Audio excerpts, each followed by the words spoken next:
Listen while the makers of Rexall drug products and 10,000 independent Rexall family druggists bring you Dick Powell as Richard Diamond, private detective.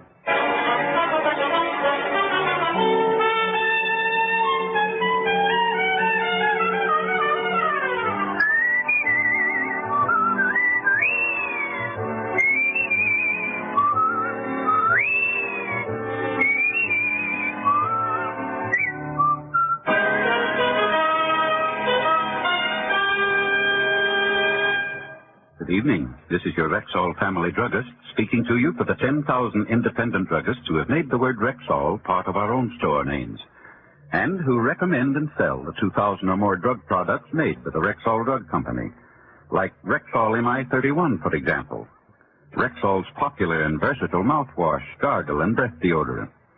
Full-strength MI31 kills contacted germs almost instantly, yet will not harm the delicate membranes of the mouth and throat.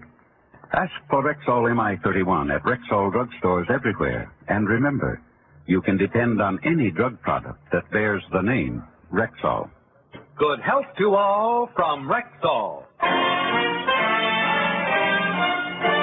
Now your Rexall family druggist brings you a transcribed half hour with Richard Diamond, private detective, starring Dick Powell.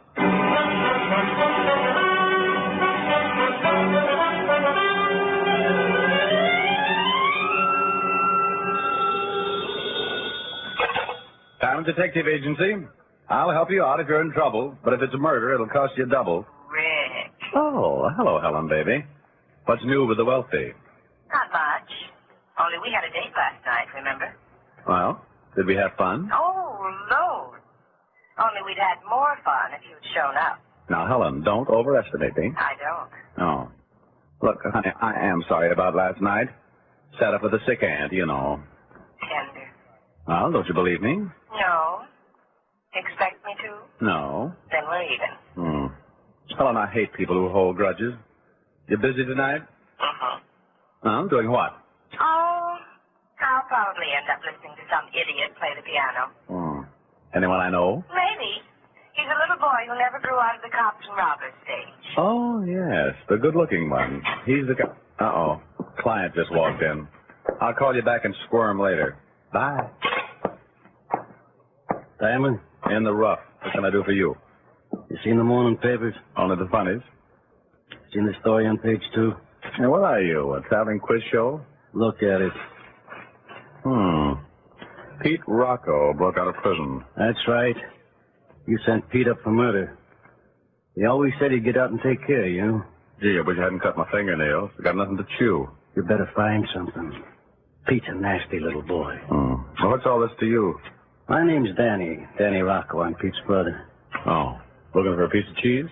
I found one. Get your hat, Shamus.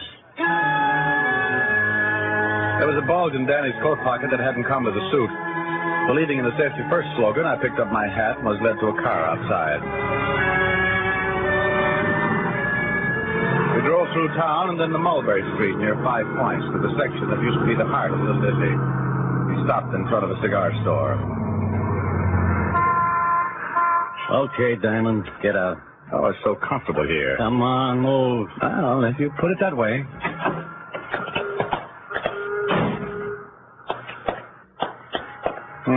The Rocco Smoke Shop. Yeah, it's mine. Bet you sell opium. In the back, behind those curtains. That's far enough. Ma! Hey, Ma! I'm right here, Daniel. You know I don't like shouting. Standing in the doorway was a little gray-haired old lady with a sweet, tired smile on her face. If this was Pete Rocco, he wore quite a disguise. You Richard Diamond? I've given up on denying it. Sit down, please. Daniel, stop looking mean. Go outside and tend the shop. Oh. Daniel. Okay, Ma. Well, now I've seen everything. Daniel's a good boy, Mr. Diamond. But one must be stern at times. Oh, yes, one must. You're probably wondering why I sent Daniel to bring you here. Well, I have thought about it between prayers. Mr. Diamond, I tried to raise my boys the best I could. Peter and Daniel had every chance for success, but Peter failed me. He killed a man. Go on. I trained my boys to be pickpockets. That was during their school days, of course. Oh, yes, of course. Later, I take them to a nice, tidy little bookmaking business. Like any mother, I wanted to keep them away from violence. Very thoughtful. Mr. Diamond, I've known crime and criminals all my life. My husband was an immigrant. A criminal killed in a gang war. It's the only life I could teach them, but Peter failed me. Peter turned to murder. Mrs. Rocco, this is very interesting, but why was I brought here? I'm getting to that. Please be patient. Sorry. You see, as long as my boys stuck to bookmaking, I was happy. I was proud of them. But when Peter killed that man, well, he failed me. You said that before. Yes, so I did. Mr. Diamond, you're the one who sent Peter to prison. The police couldn't catch him, but you did. I want you to send my boy back where he belongs. Behind bars. Oh, I see. I'll pay your usual fee. If Peter's out long, he might kill another man. I couldn't stand that. I don't hold with violence, Mr. Diamond. There was a sad look on her face as she pushed the buzzer beside her chair. She was a proud little thing, but you could see the hurt in her eyes when she spoke of Pete. She was determined to have him put back in prison. After all, she'd only raised him to be a pickpocket. Oh, this modern generation. Absolutely no regard for their parents. You ring for me, Ma? Daniel, drive Mr. Diamond back to town. I'll watch the shop. Oh, dear. You haven't said that you'll take the job, have you, Mr. Diamond? Ma would like for you to, Shamus. Well, Thank you so much. Daniel, you're looking mean again. Danny drove me downtown. Instead of going to my office, I went to the 5th Precinct, where I found Sergeant Otis laboring over a crossword puzzle. Poor Otis. He couldn't find a 4-letter word for something that swims, even if you hit him in the face with a herring. Well, hello, Brainchild. What? Oh, you. Clever as always, I see. Shamus, why don't you dig a hole and jump in it? And disturb your wormy relatives? Oh, perish the thought. Get lost. My, I'd be touchy today. Well, can't you see I'm working a puzzle? See it? Yes. Believe it? Well, that's another matter. I've been worked on a genius. I'm going to see Walt. Oh. Good afternoon, Lieutenant Levinson. My, you look impressive with your feet on the desk. Saving shoe leather? Rick, where have you been? I called you 50 times this morning. Well, I've been chatting with a very pleasant little lady. Blonde or brunette? Neither. Her hair was gray. Well, for you, that's a switch. But, boy, you better go in hiding for a while. Pete Rocco's out of prison. Yeah, so I heard. That why you called me? Right. Rocco said he'd get you, and he's not the type to kid. He'll be looking for you, Rick. Well, that's just dandy, Walt, because I'll be looking for him. What? I've got a client wants Rocco back behind bars. Any idea where he is? Not much to go on. He's here in town somewhere, that's for sure. Why do you say that? Well, remember that roll he took from that bookie before he plugged him? Mm-hmm. More than $50,000. He never would tell where he hid it. Oh, yeah. You think he'll hang around long enough to dig it up and then go south, huh? That's how it looks to me. On the other hand, he might contact one of his old cronies here to get the dough and meet him somewhere else. Maybe. But Pete wouldn't trust many people with $50,000. Well, there was a guy named Roscoe Ward used to prowl around with Pete a lot. He's still around town? Yeah, I got a location on him this morning. Seems he's a bowling fanatic. Bowling? Yeah, hangs out in an alley around North Broadway. Joint called Atlas Alley. Yeah, I know the place. Well, I think I'll get a little exercise. Bowling, maybe? It beats snooker. See you around, Walt. I drove up to the Atlas Alleys and parked in a lot across the street. The bowling fanatics were at it hot and heavy, and I sat down in one of the spectator seats.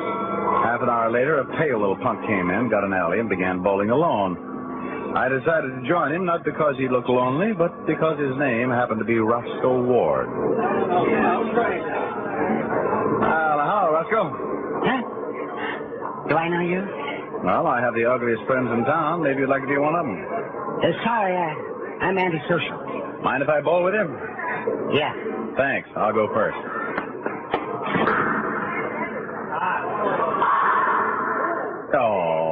Knocked them all down. Now, what'll you play with? Hey, that's not bad. You got a swell approach. Thanks. What's your pitch anyway? What do you want with me? I'd like to meet some of your friends, Roscoe. Like I said before, a man is social. So's your friend I want to meet. Just got back in town and won't let anyone see him. What? Hey, now I remember you. The name's Diamond. Good memory. Let's try it again. Know where Pete Rocco is? Oh, so that's it, huh? But you better head to the Catskills.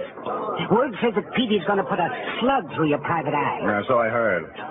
I thought I'd look him up and beg for mercy or something. Yeah, I bet. But sorry I can't help you. You'll look it. But if I should see Pete, I'll tell him you was looking for him. Yeah, you get a big kick out of that. Now beat it, leg man. I got a bowl. Roscoe went back to his game and I left the alleys. The only thing I knew about Pete Rocco was that somewhere in this city of millions he was waiting to kill yours truly. Not a pleasant thought, but then I'm not in a very pleasant business. I crossed the street to the parking lot and went to my car. Hi, pal. Been waiting for you. Wow, Pete Rocco. Yeah. Get in. You look thinner, Pete. Can I go across the street and get you a hot dog? No, thanks, pal. Right now I've got my heart set on a little ride. Now get in.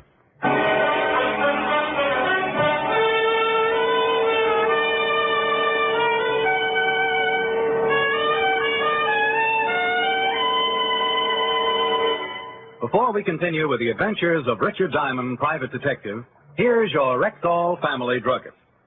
Last week, a customer told me that Something I really like about Rexall Milk of Magnesia is that one bottle won't be so thick I can't even pour it, and the next one thin and watery.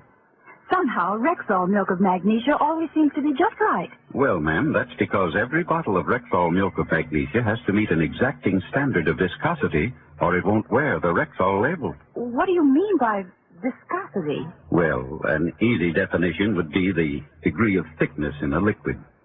Now, Rexall scientists conduct scientifically precise tests on every batch of Rexall Milk of Magnesia to make sure it meets this constant standard of viscosity, because that's one big reason why you'll always get a uniform dosage from every bottle. Oh, and I thought it was all just an accident. Oh, no, ma'am. There are no accidents behind the fact. You can always depend on any drug product that bears the name Rexall.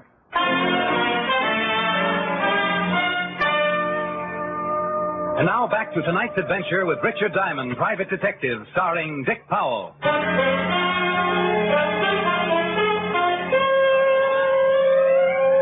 With a gun pointed at me and Pete Rocco at my side, I followed directions and drove to a Harlem address. Pete led me upstairs and into a half-furnished flat. Far enough. Now sit right here, bright boy. That's good. You know, pal, I've been waiting a long time for this. And you always were the patient type. What are you waiting for now, Pete? An audience? Oh, I'm in no hurry. You just sit there and square him for a while. Who's there? It's me, Roscoe. Well, hello, Snoopy. Can you beat this guy, Petey? He was looking for you. Let's not rub it in, boys. What you waiting for, Petey? Take care of him. Let's beat it. Shut up. We don't leave till I get word it's all clear to pick up the money. Yeah, but when are you going to find out? Who's going to let you know? Don't get too nosy, Roscoe. Diamond, after you picked me up, I had a rough time. During that trial, I didn't know what they were going to throw at me. Life or the chair. Just had to wait. Well, that's what you're going to do. You're going to sit there and you're going to wait. When you're least suspecting it, I'm going to put 3 slugs through your head. My barber won't like this. Yeah, just keep making cracks, wise guy. You'll break before long. Yeah, you'll break before long. Is there an echo in here? Roscoe, did you shake that police tail? Yeah, he's still looking for me in the bowling alley. Good. Tie Diamond up tight and keep an eye on him. I'm going out for a while. Oh, Pete, you ain't going to take a chance on getting seen. Shut up. Been away for 5 years. I'll do what I want. Now tie him up.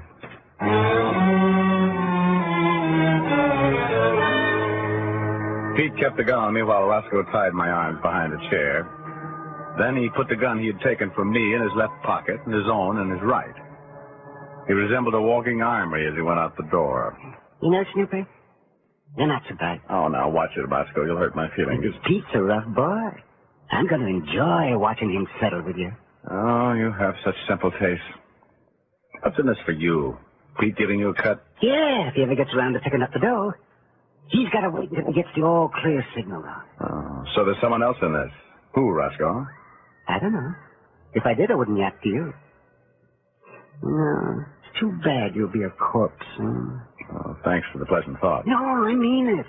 That strike you made at the bowling alley tonight, that just wasn't luck. You got a swell approach. You think so? Yeah. That's where I have my trouble, with my approach. But when Pete gives me my cut of the dough, I'm going to buy me an alley and bowl all the time. Oh, how exciting. Say, you want to give me a few pointers? What? The approach.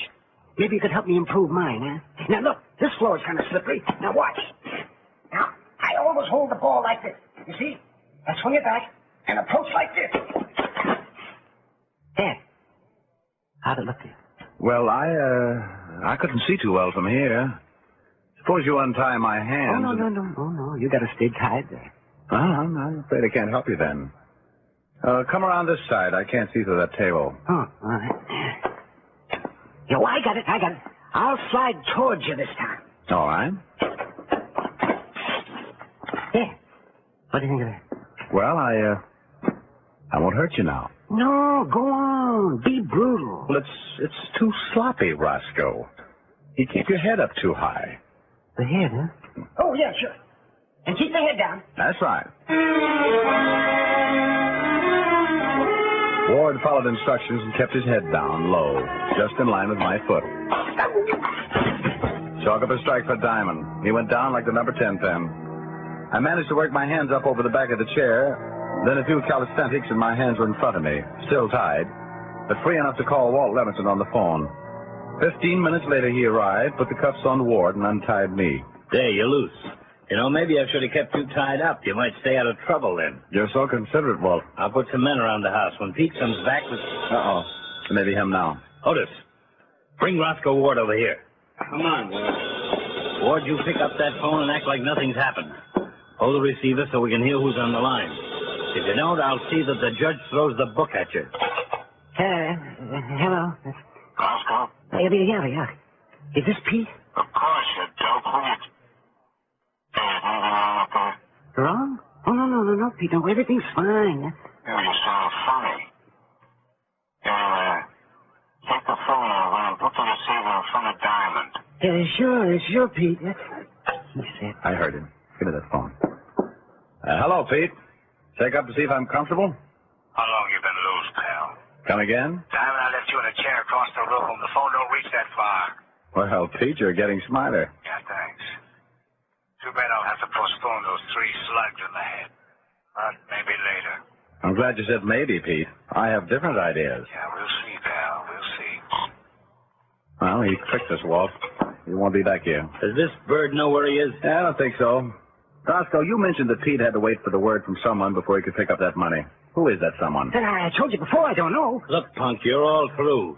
Help us out and you'll get a better deal in court. Yeah, if I knew, I'd tell you. All I know is that Pete won't go near the door until this someone gives him the green light. No. I think he's telling the truth, Walt.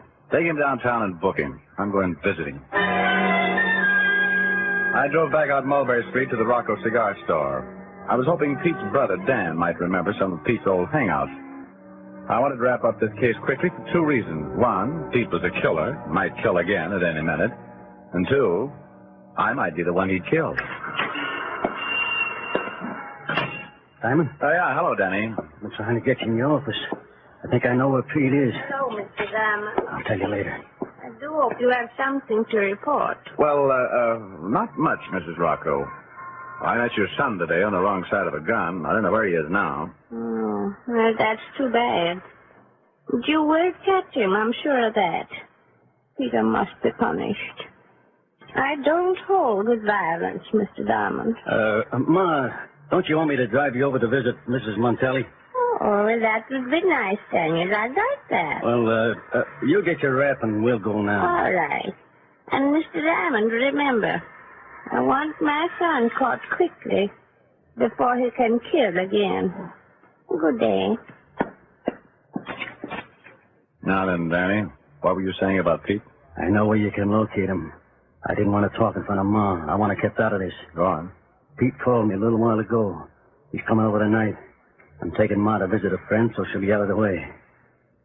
Tonight's your chance, Diamond. Tonight.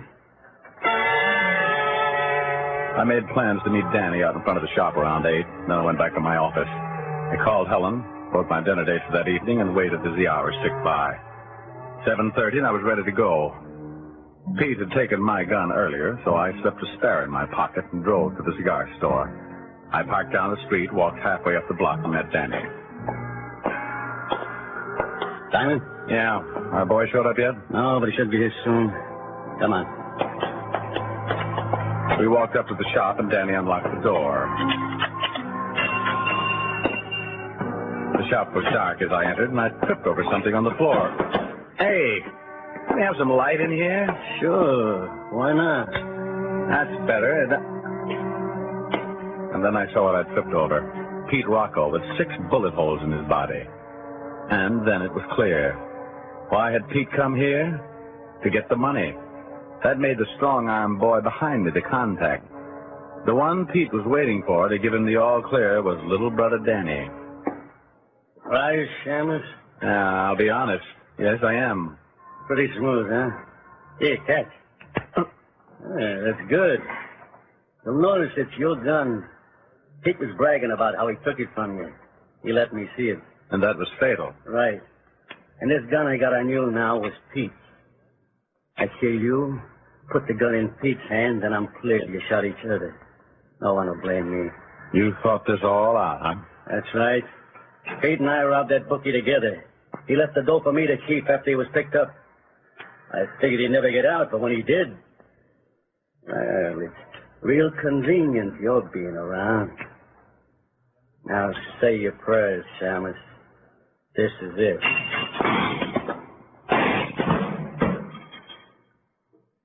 Is he? Is he dead, Mr. Diamond? No, you hit him in the shoulder. Better call an ambulance, though. Yes. My boys. Peter and Daniel, look at them. I tried to teach them. I told them I wouldn't stand for violence. But they wouldn't listen. You know, sometimes you've just got to be stern.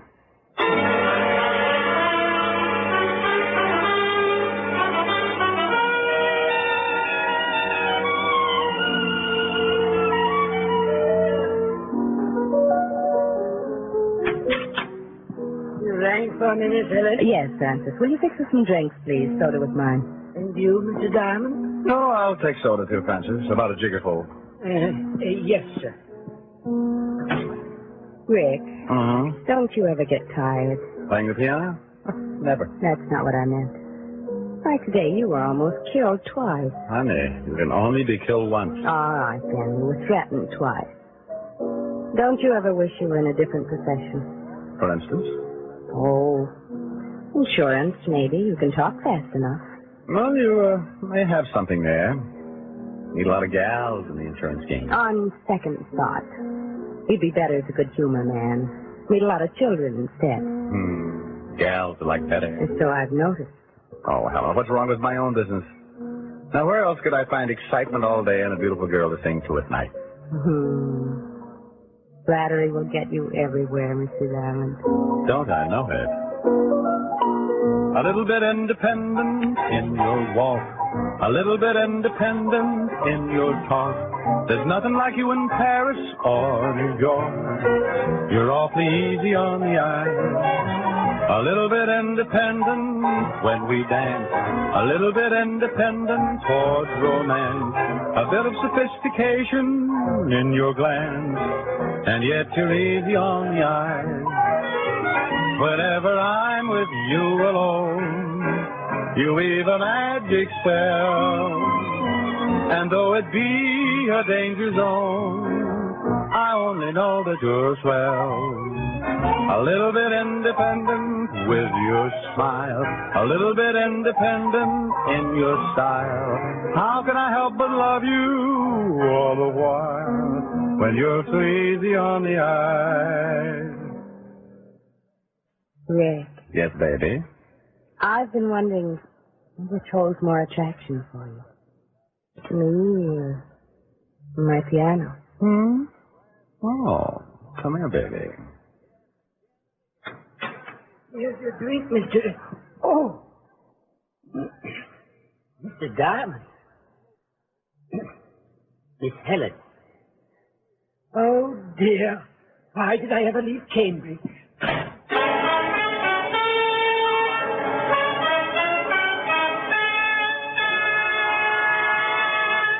Again, here's your Rexall family druggist. Whenever you have a headache, remember this about Rexall aspirin. When taken with water, the 5 full grains of pure aspirin in every Rexall tablet are ready to go to work for you even before they reach your stomach. So whenever you have a headache, remember that about Rexall aspirin. Ask for it at Rexall drugstores everywhere. And remember always, you can depend on any drug product that bears the name Rexall. Good health to all from Rexall.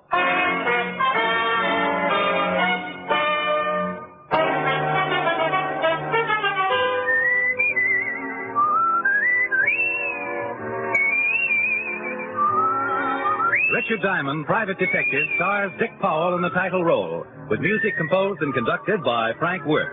Look for Dick Powell in the Metro-Goldwyn-Mayer production Right Cross, in which he co-stars with June Allison and Ricardo Montalban. Richard Diamond, Private Detective, is transcribed in Hollywood by Jaime Del Valle. This is Bill Foreman inviting you to be with us next week at this time, when we will again present Dick Powell as Richard Diamond, Private Detective.